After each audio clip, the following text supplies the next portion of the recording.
Bismillahirrahmanirrahim. Assalamualaikum warahmatullahi wabarakatuh. Perkenalkan, nama saya Maulana Hafiz Rizky.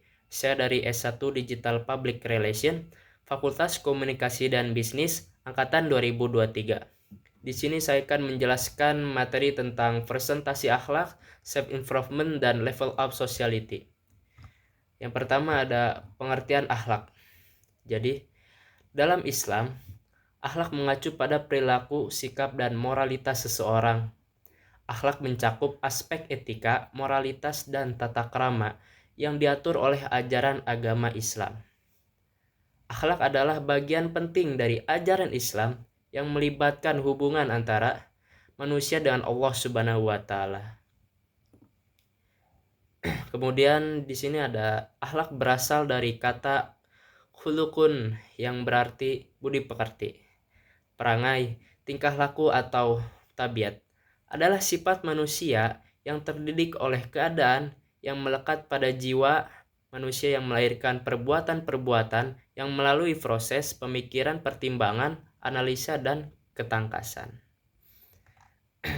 Kemudian kita lanjut ke self-improvement. Self-improvement adalah upaya untuk meningkatkan kemampuan diri menjadi lebih baik dari sebelumnya. Selama menerapkan self-improvement, kualitas hidup kamu akan meningkat. Pengembangan pribadi meliputi segala kegiatan yang meningkatkan kesadaran dan identitas diri, mengembangkan bakat dan potensi, membangun sumber daya manusia dan memfasilitasi kinerja, meningkatkan kualitas hidup, dan memberikan kontribusi dalam mewujudkan impian dan cita-cita. Adapun beberapa cara untuk membangun self-improvement, yaitu dengan cara mengenali diri sendiri, kemudian mengenal tujuan hidup, tidak berhenti belajar, rajin membaca buku, tidak pernah berpuas diri dalam belajar, dan tidak bergantung pada satu sumber penghasilan. Jadi di sini kita akan mempelajari yaitu kehidupan yang kita alami selama saat ini, atau mungkin pengalaman-pengalaman yang kalian alami dan kesadaran atas perilaku-perilaku dan prinsip-prinsip kehidupan. Kemudian ada termasuk juga pentingnya menjaga kesehatan mental agar fisik teratur. Jadi jika kita menjaga fisik atau mental yang baik, maka hidup kita akan lebih teratur dan stabil untuk dijalankan. Dan untuk lebih semangat dan pantang menyerah, maka jagalah kesehatan atau mental agar fisik kita selalu standar dan selalu berjalan. Kemudian ada level up sociality. Di era digital membawa banyak perubahan dalam cara kita berinteraksi dengan orang lain. Di satu sisi, kita dapat terhubung dengan orang-orang di seluruh dunia dan memiliki akses ke informasi dalam jumlah yang besar. Namun di sisi lain, teknologi juga dapat memperburuk keterampilan sosial kita.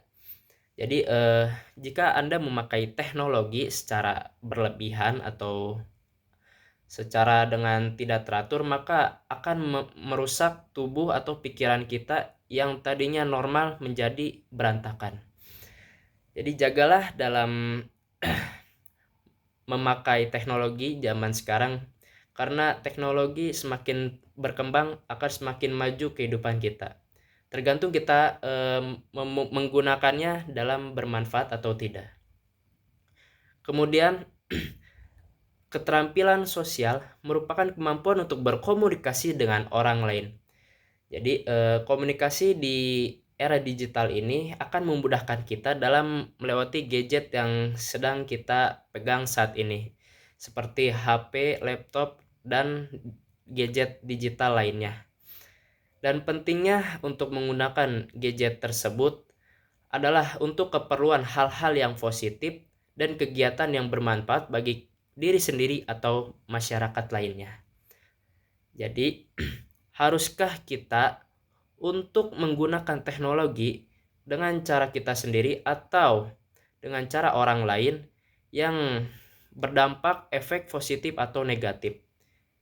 Yang bisa memutuskan adalah kalian sendiri, yaitu dengan cara meningkatkan kinerja atau pengembangan diri sendiri dengan melakukan kegiatan hal-hal yang positif atau menggunakan waktu dengan cara yang baik.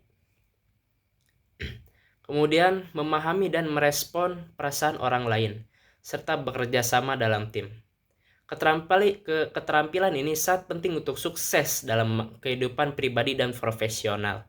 Namun, di era digital, banyak orang menghabiskan waktu lebih banyak di depan layar daripada berinteraksi secara langsung dengan orang lain.